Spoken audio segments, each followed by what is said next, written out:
Europe 1, 8h42. Nicolas Canteloup.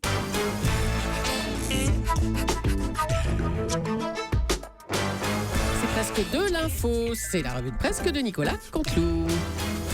Et c'est Marc-Olivier Fogiel qui est avec nous aujourd'hui. Bonjour Marco. Oui, bonjour Julie, bonjour Thomas, bonjour à tous, Natacha, Laurent et au gamin Toto Joubert. Tout le monde est là en cette belle journée ensoleillée, ça donne le moral. Moral qu'on perd tout de suite en écoutant Laurent Cabrol, parce qu'il fera un temps pourri pour ce long week-end. Grand bleu pendant qu'on bosse, grand gris quand on sera off. Top, merci Laurent. Écoutez, je dis la vérité. Il y a une petite inquiétude pour le congé de fin de semaine. Il faut bien le dire. Alors, je parle de Cabrol, ça veut dire... Moi, je parle de Cabrol tout couramment, ça veut dire je décrypte, week-end pourri. Non. Sinon, dans l'actu, on a quoi? Vous connaissez l'excellent film Un jour sans fin avec Bill Murray. Oui. C'est l'actu du jour. L'affaire des écoutes dont a fait l'objet Nicolas Sarkozy, la mise en examen de Bernard Tapie, la réforme des collèges chahutés. Bref, on a tous déjà vécu cette journée. Sinon, en neuf, j'ai quoi, chers auditeurs? Ah si, j'ai les élections législatives en Grande-Bretagne. Bah oui.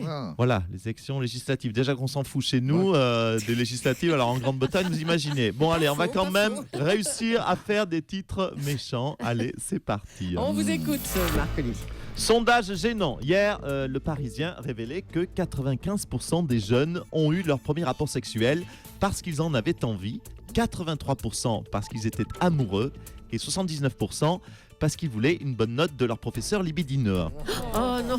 Alors, j'ai un autre sondage, c'est en Centrafrique, c'est pas mieux, c'est 86% en Centrafrique des jeunes ont eu un rapport parce qu'ils veulent un biscuit d'un militaire français. Oh là là. Oui, oups, là, on s'est brillé Julie d'entrée là. Alors, on va se rattraper Julie, vous inquiétez pas. Allez, s'il vous plaît, oui. Changement à France Télévisions. Les téléspectateurs se sont dit choqués après la diffusion d'un plan A3 dans Plus belle la vie. C'est sur le site franco-américain de John Mark Morandini. Alors, après France 2 et La Petite Pipe de Patrick Sébastien, voici France 3 et son plan A3 sous drogue. Je pose la question là, c'est quoi la prochaine étape? C'est quoi, une partouze sur France 4? Moi, je vais vous dire tout simplement. Je vais me désabonner de Canal+, si on a le porno gratos sur France Télé, franchement. Clash, Marine Le Pen a qualifié BFM TV de chaîne ordurière. Après son père, elle a donc décidé de se brouiller avec toute sa famille. Oh là là. Demi-arnaque. La nouvelle se répandait dans tout Paris. Nabila est dans Lui, le magazine Lui. Alors nous, bien sûr, professionnels, on l'a acheté et on s'est fait avoir. Elle répond seulement à l'interview de Frédéric Bébédé. Le brillant barbu l'interroge sur les grands auteurs français, notamment Lamartine, Alphonse Marie-Louis de Prat de Lamartine. Natacha confirme. Oui, les autres. Je vois que les autres, dans le doute, ils opinent seulement du chef. On va dire que c'est bon, les prénoms. Voilà, et donc sur Lamartine, Nabila de répondre. Je vous jure, c'est vrai. Lamartine de la plage. Ouais, mais elle fait exprès, non? Là, on s'incline, Nabila. En tout cas, Nabila, tu es beaucoup plus drôle que nous, visiblement. Elle a pas lu en prison, elle devait avoir la télé, je sais pas. Et puis, projet passionnant, Lilian, le chanteur fromager, va se lancer au théâtre. Un seul en scène, les monologues du Vacherin. Oh là là, vous surpassez la Marc-Olivier, Voilà. Vraiment. Voilà, pas Merci mieux. beaucoup. À vous, Julie. Allez, la réforme des programmes scolaires du collège n'en finit pas de provoquer des remous en cause. La place réservée, par exemple, au latin ou au grec, une place qui diminue. Bonjour Angela Merkel. Bonjour à toutes, à tous. Mais quel drôle d'idée, vous savez là, les Französisch. Remarquez, je vous comprends. Si vous voulez apprendre la langue des civilisations en ruine, vous savez déjà le français. Oh, ça va, oui. Je ne devrais pas rigoler, parce que c'est vrai que le Bayern a pris 3 buts contre le Barça. Mais quand je vous observe, ça me console toujours de tout. Oui, bon, ça va, Madame Merkel, c'est un peu lourd. Et sinon, Mme Julie, j'ai vu que vous alliez aussi diminuer l'apprentissage de l'allemand. Oui. Vous avez raison. Si vous parliez notre langue, vous risqueriez de comprendre pourquoi on est meilleur que vous. Et parti comme vous êtes, vous allez bientôt prendre des cours de langue du Bangladesh. C'est plus à votre niveau. Oh là là. Vous êtes Nul. Toujours sympa, Angela. Hein, merci beaucoup. C'est donc la crise au Front National. Jean-Marie Le Pen a déclaré qu'il répudiait sa fille et qu'elle devrait changer de nom en épousant son concubin Louis Alliot. Bonjour Louis Alliot, on vous accueille avec plaisir. Oui, bonjour. Bonjour. Bien écoutez, vous l'avez constaté, un beau papy est très chafouin en ce moment. Il en veut à Marine, mon petit sucre d'orge nationaliste, mon berlingot fasciste. Mais je tiens quand même à le remercier. Ah bon, elle remerciait de quoi? Bien, de m'accorder tout de même la main de sa fille. Je vais pouvoir épouser Poussinette, c'est quand même merveilleux. Ah, Louis, Lolo Oula. Lolo, où est-ce que t'es?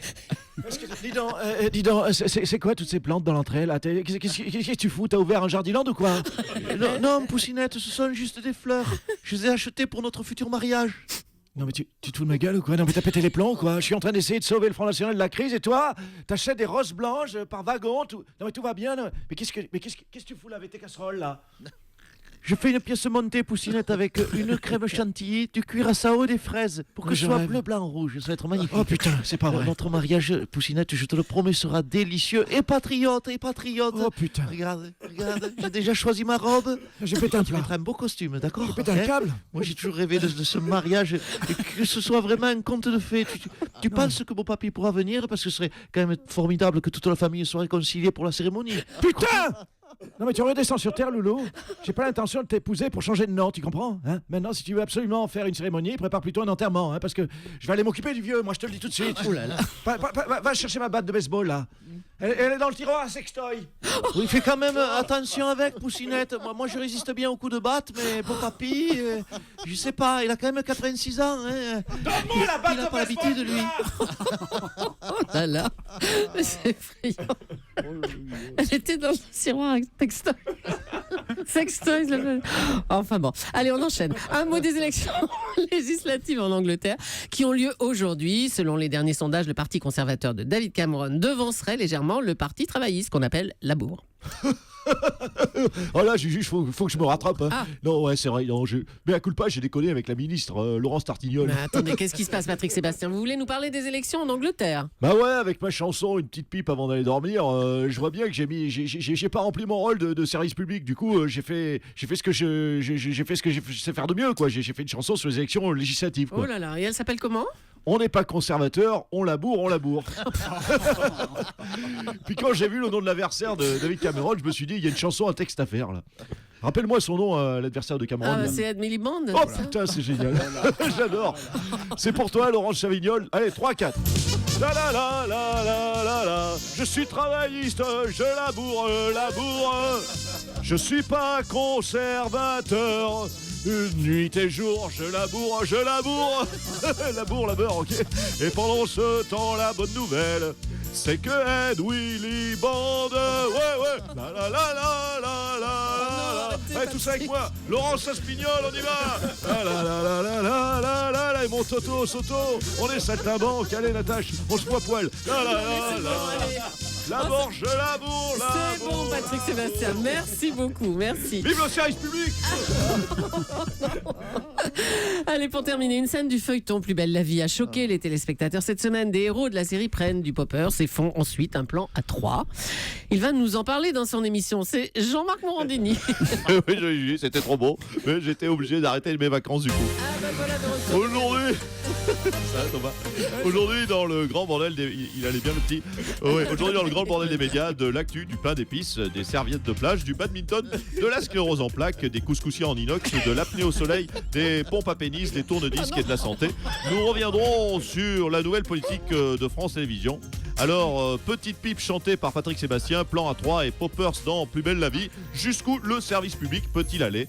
Va-t-on assister à une scène gérontophile dans Derrick? France 2 va-t-elle confier son journal de 13h à Jean-Pierre Porno? Et c'est prime time, pardonnez-moi, j'arrive pas à le dire. C'est prime time à Stéphane Burn. Dans Motus, les boules noires seront-elles désormais celles des Chippendales africains? Dominique Strauss-Kahn va-t-il être recruté comme directeur des programmes sur France Télévisions? Tous ces ça c'est pas mal, bonne idée. Toutes ces questions et aucune réponse, c'est dans le grand bordel des médias. C'est bon, merci. Monsieur Giscard d'Estaing, Valéry Giscard d'Estaing, vous étiez avec nous. Bonjour, monsieur Toto. Bonjour, devrais-je dire. Est-ce que vous êtes toujours avec nous? Vous étiez là à 7h15, vous êtes toujours dans nos murs là ce matin. Oui, dans nos murs, je suis mur dans vos murs. Vous m'avez fait le veto, vous savez, Soto. Je suis toujours dans vos locaux. Je vais tout vous dire, je n'ai pas trouvé la sortie.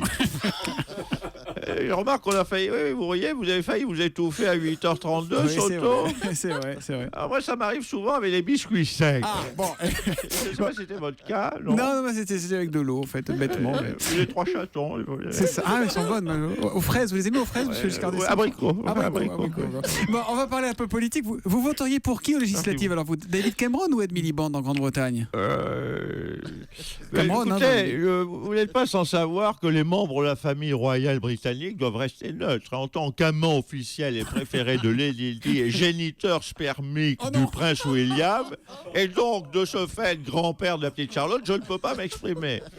Charlotte, qui devrait d'ailleurs s'appeler Charlotte Giscard d'Estaing, princesse de Cambridge et de Vulcania, héritière de la couronne d'Angleterre et de ma couronne dentaire. Écoutez, je crois qu'on a tout dit. Merci, monsieur le président de la République, d'avoir été avec nous. Merci et bravo à Nicolas Canteloup et à ses auteurs. Ah oui, Philippe Cavrivière, Laurent Vassilian et Arnaud Demange. On vous retrouvera demain. À demain, Nicolas.